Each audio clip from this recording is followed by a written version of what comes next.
Hello viewers, আসসালামু আলাইকুম। Welcome back to my Miracle kitchen.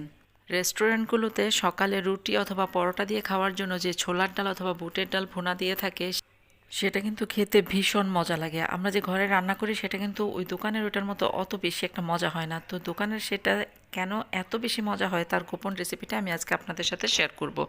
তাহলে চলুন দেখে নেই রেস্টুরেন্টের সকালে রুটি অথবা পরোটার সাথে খাওয়ার জন্য ছোলার ডাল অথবা বুটের ডালের ভুনা রেসিপি। তো এই রেসিপিটা করার জন্য আমি এখানে ছোলার ডাল 2.5 কাপ পরিমাণ নিয়েছিলাম, আর তারপর আমি 7-8 ঘন্টা মতো ভিজিয়ে রেখেছিলাম। এখানে আপনার ইচ্ছে করলে বুটের ডালও নিতে পারেন। আর এখানে মাঝারি সাইজের 2টা আলু কিউব করে কেটে নিয়েছি, আর তারপর এখানে 2টা টমেটো, সেগুলো আমি কিউব করে কেটে নিয়েছি। এখানে আমি পেঁয়াজ আর রসুন কুচি করে নিয়েছি। আর এই উপকরণগুলো ছাড়াও আরও কিছু মশলা আছে যেগুলো আমি রান্না করতে করতে আপনাদেরকে দেখিয়ে দেব। তাহলে চলুন আমি রান্নাটা শুরু করি। তো এখন আমি চুলায় একটা ফ্রাই প্যান বসিয়ে দিয়েছি, আর তার মধ্যে আমি পরিমাণ মতন সরষের তেল দিয়ে দিলাম। এখানে আপনারা ইচ্ছে করলে কিন্তু সয়াবিন তেলও দিতে পারেন। এখন আমি দিয়ে দিলাম কিছু রসুন কুচি, আর তারপর 1 মুঠ পেঁয়াজ কুচি, আর তারপর এখানে 2টা তেজপাতা, 2টা দারচিনি ও 2টা এলাচ সব একসাথে দিয়ে দিলাম। তেজপাতা দারচিনি এখনই দিয়ে দিলাম কারণ এগুলো একসাথে ভাজলে সুন্দর একটা ফ্লেভার আসে। তো এগুলো নেড়েচেড়ে ভেজে একটু লাল করে নিলাম, আর তার মধ্যে আমি এখন সামান্য পরিমাণে পানি দিয়ে দিলাম। এখন হলুদের গুঁড়া, মরিচের গুঁড়া, ধনে গুঁড়া, জিরা গুঁড়া আর গরম মশলা গুঁড়া, শুধুমাত্র মরিচের গুঁড়াটা 1 চা চামচ আর সব কিছু 1/2 চা চামচ করে দিয়ে দিলাম। এর মধ্যে কিন্তু আমি আদা বাটা, রসুন বাটা 1 চা চামচ করে দিয়েছি। তো আমার ক্যামেরাটা অফ হয়ে গিয়েছিল, সেজন্য আমি আপনাদের কাছে আন্তরিকভাবে দুঃখিত। তো আমি কেটে রাখা টমেটোগুলো দিয়ে দিলাম, আর কয়েকটা কাঁচামরিচ ফালি করে সেগুলো দিয়ে দিলাম। আর এখন মশলাগুলো কষানোর জন্য ঢেকে রাখবো অল্প কিছুক্ষণের জন্য। আরেকটা কথা, আমি কিন্তু এখনও লবণ দেইনি। আমি কি লবণ ছাড়া রান্না করব? মোটেও না, লবণ অবশ্যই দিব, তবে একটা বিশেষ সময় লবণ দিব। তো এতক্ষণে কিন্তু মশলা টশলা সব কষে গিয়েছে। এখন আমি যেই কিউব করে কেটে রেখেছিলাম আলুগুলো, সেইগুলো দিয়ে দিলাম। আর তারপর আমি যেই ছোলার ডালগুলো 6-7 ঘন্টা ভিজিয়ে রেখেছিলাম সেগুলো আমি দিয়ে দিলাম। এখন এগুলোকে নেড়ে চেড়ে ঢেকে রাখবো যাতে মশলাগুলো এই আলু আর ছোলার ডালের মধ্যে খুব ভালোভাবে মিশে যায়।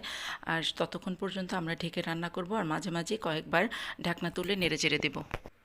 এখন এর মধ্যে পানি দিয়ে দেবো, আর পানিটা এমন পরিমাণে দেবো যাতে সব কিছু খুব ভালোভাবে ডুবে থাকে। এই রান্নাগুলো কিন্তু অনেকেই জানেন, আবার অনেকেই জানেন না।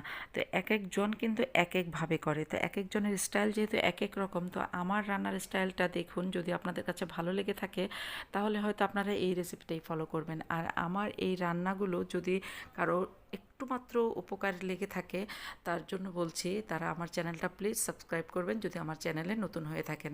তাহলে আমি ভিডিও দেওয়ার সাথে সাথেই আপনি সবার আগে নোটিফিকেশন পেয়ে যাবেন। আমি কিন্তু প্রথমে লবণ দেওয়া বাকি রেখেছিলাম, তো আমি এখন পরিমাণ মতো লবণ দিয়ে দিলাম। যদি লবণ ছাড়া রান্না করতাম তাহলে কিন্তু সেই গল্পের মতন হয়ে যেত যে নুনের মতন ভালোবাসি, হয়তো বা আমাকেও বনবাসে দেওয়া হতো সেই পারুলের মতন। তো যাই হোক, আমি নুন দিয়ে দিয়েছি, আমাকে আর বনবাসে দেওয়া হবে না।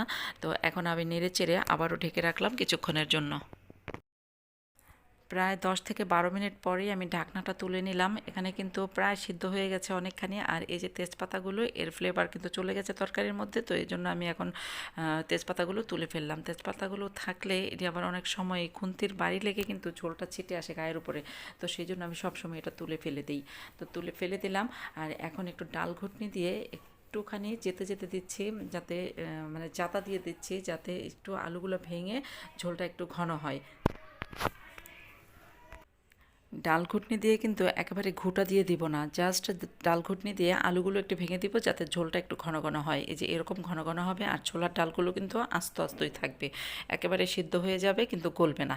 তো এখন এগুলো আমার সম্পূর্ণ সিদ্ধ হয়ে গেছে। এখন আমি এগুলো বাগার দেব। বাগার দেওয়ার জন্য ডালের পাতিলটাকে আমি অন্য জায়গায় রেখে এখানে বাগারের জন্য অন্য একটা পাতিল বসিয়ে দিলাম। তো এর মধ্যে আমি সরিষার তেল দিয়ে দিলাম প্রায় 3 টেবিল চামচ। আপনারা ইচ্ছে করলে কিন্তু সয়াবিন তেল দিতে পারেন। তো কিছু পেঁয়াজ কুচি আর কিছু রসুন কুচি দিয়ে দিলাম। আর এখানে কিছু শুকনা মরিচ আছে, সেগুলো আমি পরে দেব। পেঁয়াজ রসুনগুলো যখন একটু নরম হয়ে এসেছে, তখন এর মধ্যে যে শুকনা মরিচগুলো রেখেছিলাম, এখানে 4-5টা শুকনা মরিচ মাঝখানে টুকরো করে দিলাম। আর তারপর এখানে 1/2 চা চামচ পরিমাণ 5 ফোড়ন দিয়ে দিলাম।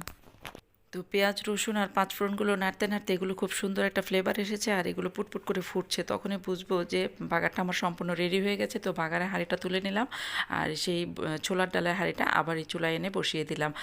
তো বাগারটা আমি ডালের উপরে দিয়ে দিলাম আর তারপর 2-3টা কাঁচামরিচ ফালি করা দিয়ে দিলাম। কাঁচামরিচ কিন্তু আগেও দিয়েছিলাম, তো এখনও 2-3টা দিলাম, এখন দেওয়াতে এর ফ্লেভারটা খুব ভালো লাগবে।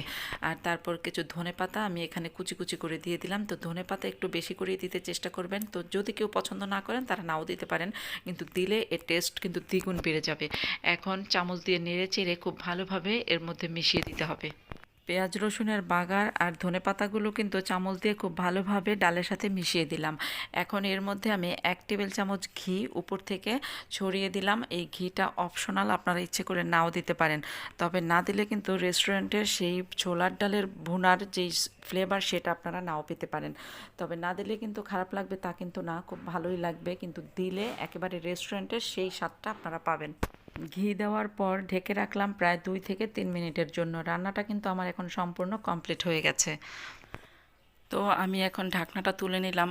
কি সুন্দর একটা ফ্লেভার যে আসছে, ঘিয়ের একটা শাহি শাহি ভাব। এই ঘিটা দেওয়ার পরে কিন্তু এই শাহি ভাবটা আসবে আর খুবই সুন্দর একটা, মানে কি যে ভালো লাগবে, সেটা ভালো লাগতেছে আমি সেটা আপনাদেরকে বলে বোঝাতে পারবো না। আপনারা যদি রান্না করেন আর ঠিক এই এই রেসিপিতে রান্না করেন তাহলে আপনারা সেই ফ্লেভারটা পাবেন। আমি আশা করি আপনাদের কাছে খুব ভালো লাগবে আর আপনারা এভাবে সবসময়ই বাসায় রান্না করবেন। একবার রান্না করে যদি মজা পেয়ে যান তাহলে আমি জানি অবশ্যই আপনারা সবসময় এটা রান্না করবেন। আর আমি চুলার উপর থেকেই একটা সার্ভিং ডিশে তুলে নিলাম। এই তো আমার এই ছোলার ডাল অথবা বুটের ডাল যাই বলি না কেন, সেটা আমার এখন রান্নার সম্পূর্ণ কমপ্লিট, এখন খাওয়ার জন্য রেডি। এখন শুধু আমি খাবো। আমি কিন্তু এর যে ফ্লেভার আমি আর থাকতে পারছি না, আমার এক্ষুনি খেতে হবে। আর আমার বড় ছেলেও চলে আসছে, সে ভীষণ পছন্দ করে এই ধরনের ডাল দিয়ে রুটি খেতে অথবা পরোটা খেতে। আমার ছোট ছেলে অবশ্য খুব একটা পছন্দ করে না। সত্যি অসাধারণ লাগতেছে, অসাধারণ। আপনারা হয়তো বলবেন আমি নিজে রান্না করছি বলে, আমার ইউটিউব চ্যানেল বলে আমি এইভাবে বলতেছি, আসলে কিন্তু না। আপনারা একবার নিজেরা ট্রাই করে দেখবেন যে আসলে আমি কতটুকু সত্য বলছি আর কতটুকু মিথ্যা বলছি। আমার ছেলের খাওয়ার এক্সপ্রেশনটা যদি আপনাদেরকে দেখাতে পারতাম তাহলে আপনারা বুঝতেন যে আসলে এটা কতটা টেস্ট হয়েছে। আমার ছেলে আবার খুব সহজে ক্যামেরার সামনে আসতে চায় না, তো যাই হোক এই জন্য আমি আপনাদেরকে দেখাতে পারলাম না। তো আবার আমি আপনাদের জন্য অন্য কোনো রেসিপি নিয়ে আসবো। ততদিন আপনারা ভালো থাকবেন, সুস্থ থাকবেন। আল্লাহ হাফেজ।